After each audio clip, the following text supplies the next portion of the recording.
जिया रोंग गुस्से में छलाता है, तुम मुझसे झूठ बोल रहे हो। ली यूंगसियाओ बिल्कुल शांत रहता है और कहता है, मैं तुमसे झूठ क्यों बोलूँगा? मेरे लिए तुम सिर्फ एक रैंक 1 अल्केमिस्ट हो। ये बात सुनकर जिया रोंग और भी शौक हो जाए है। वो कहला है, सिर्फ रैंक 1 कीमियागर? हर अल्केमिस्ट की दुनिया में बहुत इज्जत होती है। लेकिन ली यूंगसियाओ के चेहरे पर जरा भी फर्क नहीं पड़ता। जब जिया रोंग प्रिस्क्रिप्शन को ध्यान से देखना शुरू करता है तो उसकी आंखें खुली की खुली रह जाती है। वो समझ जाता है कि ली यूंगसियाओ ने बिल्कुल भी झूठ नहीं बोला था। ये प्रिस्क्रिप्शन सच में उसे जहर का इलाज कर सकती है। जिया रोंग सोचता है, ये लाडका बहुत ही अजीब है। मैं इसे बिल्कुल समझ नहीं पा रहा। फिर ली यूंगसियाओ उस पूछता है, जब से तुम्हारे शरीर में जहर घुसा है, क्या तुमने नोटिस किया है कि हर बार कीमिया प्रैक्टिस करते वक्त तुम्हारी आत्मा कमज़ोर होती जा रही है? ये बात सुनकर जिया रोंग का चेहरा बाद में है। ली यूंगसियाओ आगे कहता है, शरीर का जहर तो निकल जाएगा, लेकिन सोल पावर का डैमेज रिकवर करना नॉर्मल कल्टीवेशन से 100 गुना मुश्किल होता है। जिंदगी एक एडवांस्ड कीमिया अप्रेंटिस ही बने रहो। जिया रोंग घबरा जाता है।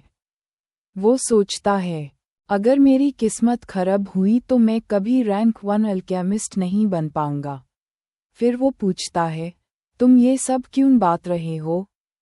ली यूंगसियाओ हल्का सा मुस्करा कर कहता है, क्योंकि मुझे एक ऐसा तरीका पता है जिससे मैं तुम्हें सिर्फ 50 दिन के और असली रैंक 1 अल्केमिस्ट बना सकता हूँ। ये सुनकर जिया रोंग जोर से हंस पड़ता है। वो कहता है, 50 दिन? ये नामुमकिन है। अगर इतना आसान होता तो मैं नर्क विंडस्टोन जैसी खतरनाक चीज़ कभी इस्तेमाल ही नहीं करता। लेकिन फिर वो शांत होकर पूछता है, क्या तुम सच में मेरी आत्मा शक्ति रिकवर कर सकते हो? ली यूंगसियाओ जवाब देता है, सिर्फ सोल पावर रिकवर नहीं, बल्कि तुम्हें असली रैंक 1 अल्केमिस्ट भी बना सकता हूँ। ये बात जिया रोंग के लिए बहुत बड़ा लालच बन जाती है। फिर वो पूछता है, इसके बदले तुम मुझसे क्या चाहते हो? ली यूंगसियाओ सीधा जवाब देता है, मेरा सर्वेंट बन जाओ। जिया रोंग गुस्से से बोल पड़ता है, मैं एक अल्केमिस्ट हूँ और तुम एक छोटे से बच्चे हो। मैं तुम्हारा नौकरी कभी नहीं बनूंगा। लेकिन ली यूंगसियाओ उसकी तारीफ देखकर कहे, तुम खुद को बहुत ज्यादा समझ रहे हो। क्या तुम्हें लगता है कि तुम मेरे नौकर बन के भी लेख हो? ये बात जिया रोंग के दिल पर सीधा लगती है। उसी वक्त ली यूंगसियाओ अपनी शक्तिशाली आत्मा का दबाव रिलीज करता है। अचानक जिया रोंग को लगता है जिसे उसकी आत्मा किसी पर किस पहाड़ के नीचे दब गई हो। वो इतना डर जाता है कि उसे जोड़ी कांपने लगते हैं। वो अपने मन में सोचता है, ये क्या हो रहा है? एक छोटा सा बच्चा इतनी भयानक सोल प्रेशर कैसे छोड़ सकता है? ये आखिर है कौन? ली यूंगसियाओ ठंडी आवाज में कहे है, मैं तुम सिर्फ 3 सांस लेना का वक्त दे हूँ। सोच लो, मेरी पेशकश करनी है या नहीं स्वीकार करो। जिया रोंग के मन में बहुत बड़ी लड़ाई चलत है। वो सोचता है, अगर स्वीकार कर लूँ तो शायद जिंदगी की सबसे बड़ी अवसर मिल जाए, और अगर मन कर दिया तो शायद पूरी जिंदगी पछताना पड़े।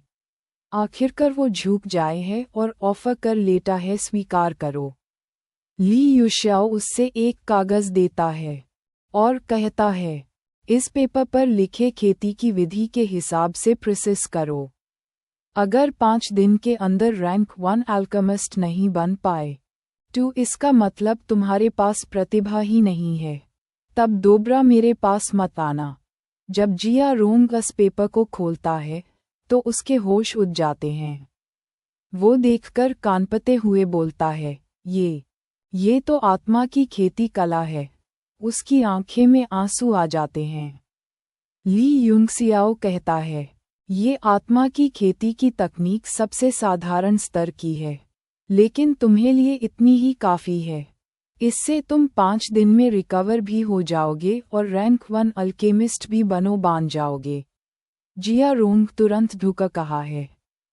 मास्टर, लेकिन ली युनक्जियाओ उपयोग रोक देता है। वो कहता है, मुझे मास्टर मत बुलाओ, सिर्फ यंग मास्टर यूं कहो। अगर तुम अच्छा काम करोगे तो मैं तुम्हें और भी बड़े पुरस्कार दूंगा। जिया रोंग सम्मान के साथ सर झुका दे है। उसके जाने के बाद वो सोचता है, कीमियागर के लिए सबसे महत्वपूर्ण पनीर आत्मा शक्ति होती है। सामान्य कीमियागर इसे सिर्फ धीरे धीरे सुधार कर सकते हैं, लेकिन ये आत्मा की खेती करने के लिए कला की खेती करें है। ये तो सिर्फ किंवदंतियों में सुना था। उससे टैब समझ आता है कि पहले ली युशियाओ ने अस पर लेस लिपेंड्री सोल डिमेंटिंग टेक्निक उसकी थी। आइसाई वजह से उसकी आत्मा का दबाव इतनी भयंकर थी। आखिर में जिया रोंग आसन की तारीफ देखकर कहा है, अब मुझे समझ आ गया कि यंग मास्टर यूं कितने महान हैं। पूरी तियानशुई राज्य ही नहीं, इंपीरियल पैलेस में भी शायद उनके जैसा कोई नहीं। अगर मुझे इतनी कीमती आत्मा की खेती की तकनीक मिल रही है, तक उनका सर्वेंट बनकर कुछ साल रहना भी मेरे लिए नुकसान का सौदा नहीं होगा।